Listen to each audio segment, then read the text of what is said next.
আজকের গল্পটি শুনে আপনি আপনার চোখ থেকে পানি ফেলতে বাধ্য হবেন। তো আশা করি গল্পটি শুনে আপনাদের অনেক ভালো লাগবে। তো পুরো গল্পটি শুনুন। আমার পাশের বাসার একটা মেয়ে, নাম মিম, আর আমার নাম ইমু।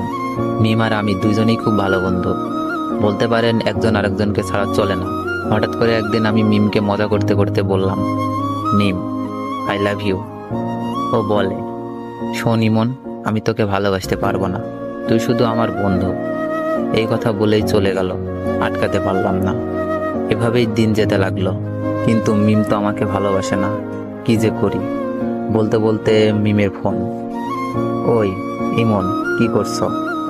তোর কথাই ভাবছিলাম মিম। চুপ থাক, খাইছস? না, তুই খাইছস মিম? হ্যাঁ খাইছি। তুই এখনই খেয়ে নে, আর মাঠে তাড়াতাড়ি আয়। আচ্ছা, বলেই লাফাইতে লাগলাম। মিমের মনে হয়তো আমার জন্য ভালোবাসা জাগছে। তাড়াতাড়ি খেয়ে গেলাম, গিয়েই বললাম, কিরে মিম, হঠাৎ জরুরি তলব? সামনে আমাদের এক্সাম রে, খুব টেনশনে আছি। কোনো চিন্তা করিস না, ফেল করলে তোরে তো আমি বিয়া করবো, তারপর 2টা ক্রিকেট খেলার টিম বানাবো, তোর এক দল আমার এক দল। বলেই হা হা করে হাসি দিলাম। কিন্তু হাসি দেওয়ার পর যা ঘটলো তা আমি কেন আমার চোখও বিশ্বাস করতে পারলো না। এমন ভাবে আমার গালে চড় মারলো যেন গাল দিয়ে ধোয়া বের হচ্ছে।